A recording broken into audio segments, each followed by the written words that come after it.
Hey, what's up guys? Welcome back to the gaming channel Despwns. So today we are talking all about MEI and whether or not she may be playable or not. Guaranteed you've already stopped watching this video because of that joke, but anyways, yes, we will be going over her damage output, tactics when playing her, and generally just how amazing she is. And also, yes, I will stop making MEI puns from this point on. So let's get into it. So first and foremost, I personally believe that in my time playing MEI, I can honestly say that MEI is a better sniper than Ana and definitely Widowmaker. Coming from someone who used to main Widowmaker on console, it sounds insane when I say that, but I 100% stand by that statement. And if you haven't left this video yet because of my horrible MEI puns, don't leave the video now because of that. There is a method to my madness, and I do have facts to back up what I'm saying. But yeah, in my personal opinion, MEI is just a better sniper than what we have currently in the game. Because with MEI, a huge thing that a lot of players forget about is her alternate fire, which in my case is basically all I use. So in the game you're watching now, I think I may have actually used the freezing part of MEI's gun like twice during the entire match. And it's not because it isn't useful. I'm sure you've seen a ton of great MEIs that like to be up close and personal and stare at you with her cold, dead eyes as she freezes you and then icicles your dome. And then just to put more salt on your wound, she decides to go,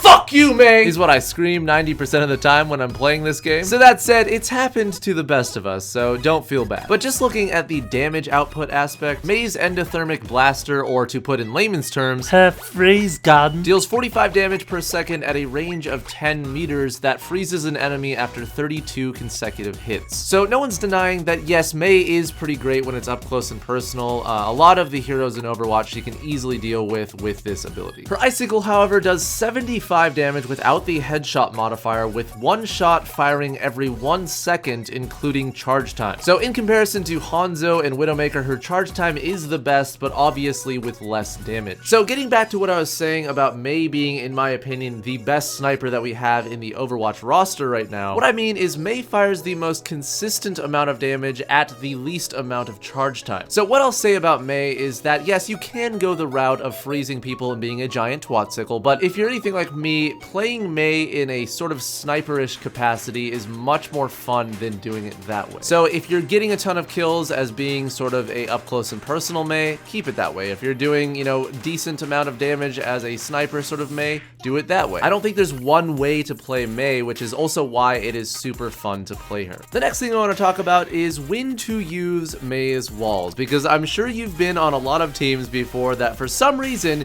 you have MEIs on your own team that as soon as you're trying to, you know, leave the spawn area, they for some reason decide to set their wall up so you can't fucking leave the spawn area. Why? I don't fucking know. They just think it's really hilarious. So no, do not do that if you're a MEI. That is not actually the function of your wall. It is in fact to help your team and not disable them. So when I use my walls personally, it's usually when I'm in ice block form and I need to get away from a situation where there's a ton of people about to fire on me as soon as I break ice block.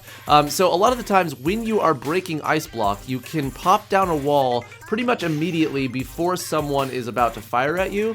And this sort of gives you another quick chance to get away, to sort of allow her another fighting chance to get away from a firefight. Also, obviously, the best way to use your walls is if, you know, someone is ulting and it allows you to stop their ult from dealing damage to your team. So I can't tell you how many times that a Soldier 76 or a Diva has used their ult and I've just completely blocked it off. It is the most fantastic feeling you'll ever have. And the best part about it is that your team will also thank you and give you the likes at the end of the game, because, you know, if you are a good MEI with your walls, not a shit MEI with your walls, the team will love you for it. Also, another tip that I have about when to use MEI's walls that I see a lot of MEI players do is when you're defending an objective when there is a payload in motion. See, a lot of MEIs, what they'll do is they'll try to set up their wall so that it stops the payload from moving, but the thing is that that doesn't fucking work, so it just does nothing. It does nothing, and for some reason, I just see MEIs do it all the fucking time, and I'm like, why? Stop! I am begging you, if you are one of those MEIs that does this, please stop doing that. As far as when to use your ice block, that one should be pretty self-explanatory. If there is an ult that you can't block with your wall, obviously use your ice block.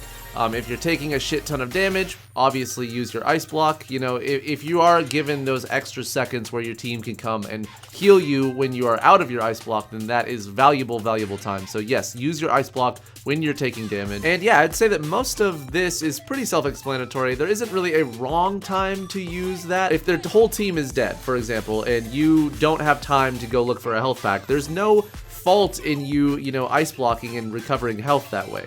I've done this several times, and I don't see any problem with it. The only problem is, if they're coming and you just decide to, I need to heal 15 health. That's retarded. Don't do that. As far as when to use Mei's ult, this one also should be pretty self-explanatory, but obviously if you're attacking or defending, it really doesn't matter. Her ult is pretty good no matter what.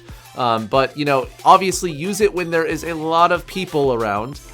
Your team and their team, because you're sort of the cleanup crew. You are cleaning up a bunch of people, stopping them from doing whatever the fuck they're gonna do to your team, and you are allowing your team to push some extra damage without any repercussions from their team. So that said, yes, if there's a payload moving, throw it at the payload. If you are defending an objective, throw it at the fucking objective. It shouldn't be a hard thing to imagine what to do with Mei's ult. Don't throw it up in the fucking sky. Don't throw it off a cliff. Use it to help your team. Don't be a twat as Mei. As far as tactics go with Mei, as I mentioned before, I sort of like to be the sniper version of Mei. So that said, snipers are sort of known for being behind your team, just sort of supporting them from a distance, not being really the main focus of the rest of their team. Dealing damage, a heavy amount of damage, but somewhere where most of the enemy team can't see you doing it from.